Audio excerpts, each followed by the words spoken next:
So just say, and you can always look at the camera. Okay. Just, hi, Amanda. I'm Amanda. Hi, I'm Brittany. Hi, I'm Amanda. Hi, I'm Brittany. So what are and again, when you answer, just look over there. Okay. What is it like to live with, and my voice is going to be edited out.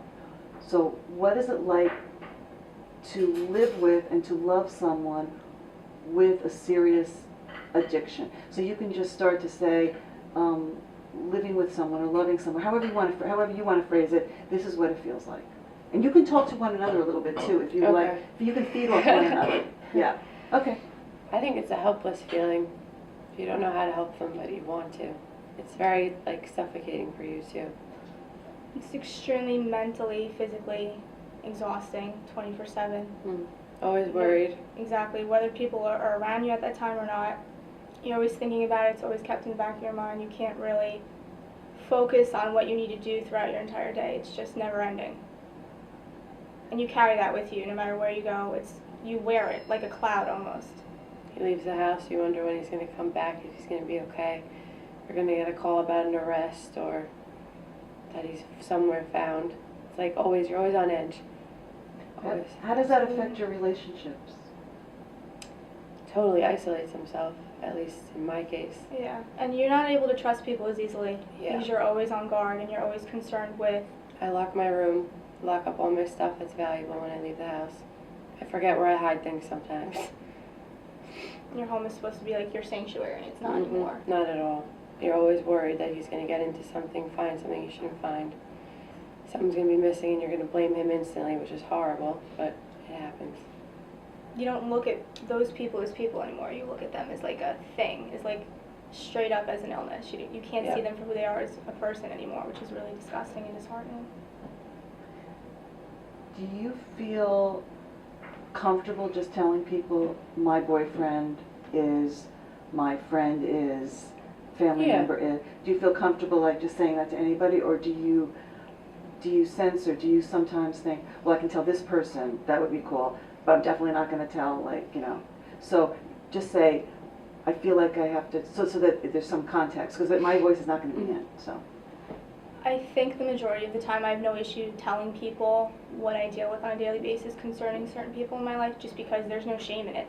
More people than you would really realize experience it all the time, and if you're open about it, like you and I talk about all the time, it allows you to kind of get it out, and you can feed off of other people's ideas. And some people still frown on it, but you know, they look at it like. But that's ignorance at the end of the day. That's ignorance. That's not understanding what it is. But yeah, I'll tell people certain things that I've experienced in my life, and it's been from the day I left high school till now, and I'm going to be 23, and it's literally every day someone in my life is affected by this. It's important. It's something that everybody goes through, and if we all talk about it and we can all really put all the serious issues on the table, something can be done about it. For everyone, for the families, for the addicts. Everyone wants to stay naive to it all, numb to Right. it, and you can't. It's so serious now.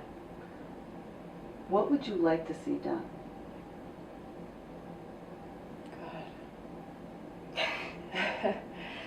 What would I like to see done? I just don't think the right help is out there. I don't know what the right help is, but it's not there. These kids aren't getting it. Like, parents aren't educated on the whole thing. Like, they're very in denial of what their kids are dealing with on a day-to-day basis. They don't know that when, you know, you drive to a certain town, they're going there for a reason other than just to visit a friend's house, but everyone's sneaky when they have this type of addiction. Yeah, I think that people just have to be open about it and talk about it, and kids should be allowed in school to talk to whomever, their guidance counselor or whatever. Without any penalization, too. Right. Everybody's worried about what's the repercussion. Right. Just someone's saying what it overdosing, is. they're like, I don't want to call the cops. Everyone's going to get in trouble. Yeah. So kids are dying for no reason. I had a situation where I knew someone that overdosed, and the people that knew of it didn't tell me, and I could have missed that person. Thank God they lived, but you know, you never know. And people are all afraid of the repercussions, and it's like somebody's life hangs in the balance. It's very serious. I think it's important to talk about access to treatment with insurance and without. With how hard it is. It is. To get into like detox, and I would talk about the frustration. And even you were saying how now they want to take away people's life insurance. Is that what it is? Life Well, insurance we for don't get those. into that, but yes, you're right. That's crazy to me. If you It's show just- your addiction, you won't get written up. Yeah. Okay, that's a great thing. So, Isn't that crazy? you want to say That's about wild. treatment, Some of the all the things. holes in the treatment, where you see good treatment that works, treatment that doesn't work, if you see anything that works, what both of your experience with that? When someone in my life got in trouble with the law, he was sent to Florida, and actually that's where his addiction heightened, because he was in a rehab with a bunch of kids who were just there to get a court paper signed and dated and head back up north. But he got so much worse after he left there. He was doing drugs while he was in rehab. I don't know if it was a bad rehab, but I know his parents spent good money to get him good help, and it wasn't. So I don't know if it's that the rehabs aren't working, or I know a lot of people have a hard time getting a bed at a detox, and some places allow certain insurances, so it's waiting list after waiting list, so these addictions just keep funneling out of control while they're waiting to even get into detox, to get into rehab. That's my experience. I feel like with certain programs is they don't really focus on the core issue at hand, why this all happened, and how to rehabilitate somebody's life.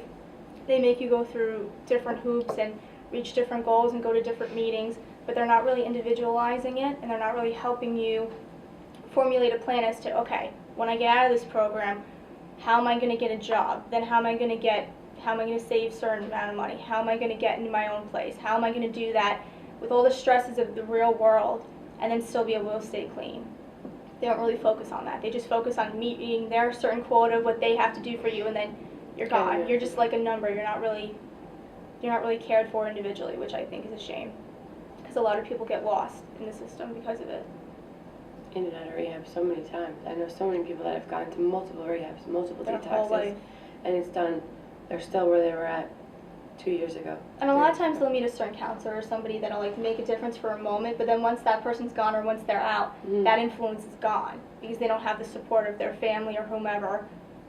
I think families need to go also, because I don't think they understand what kids go through, and I don't think they know how to deal with it properly. No, the majority of parents and family members definitely enable the behavior. Even if they don't really realize they're doing it, they're doing it out of love and guilt and out of wanting to control the situation when you really can't. When somebody has an addiction, it's their addiction. You didn't cause it, you can't cure it, you can't control it, but you can be supportive in a positive way, and you have to learn how to go about doing that. And every addict is different. Everybody's triggers are different, everybody's situation is different. It really has to be more individualized. And people really have to care. Real, true, sincere empathy, I think, would make a huge difference. Very well said. Thank you. Yeah, that was good. That was good. I've dealt She with it always my has a way whole with life, words. my whole family, everything. I was going to throw out another question of how do you guys feel about the different treatments that are available? Like a 12-step program. I mean, you're dealing with, from AA to NA to Families Anonymous, all these different 12-step programs that support the individual and the family versus the inpatient treatment or traditional therapy. How do you feel about those treatments and how they've affected the culture? It's definitely beneficial, I think, to everybody to have those different programs out there. I think people have to be ready to throw themselves into like NAAA, because in my experience, people that I've known don't want to go put themselves out there like that. They don't want to characterize themselves with those people, even though it is who they are, but they're coming to terms with themselves is almost shameful for them.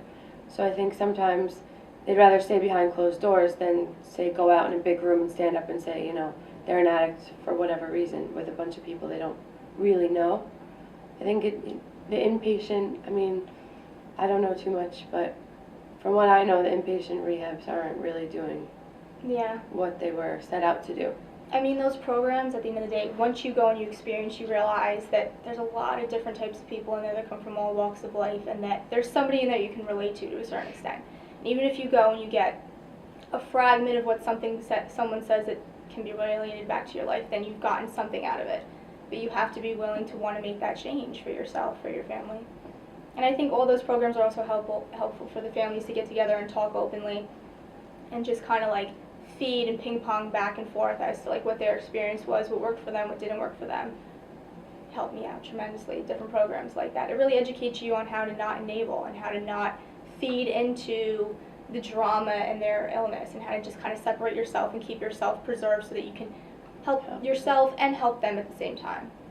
You have to take care of yourself first and foremost. Otherwise, you're no good to anyone else. Very Wow. true. Excellent. I wrote a lot of books. Good.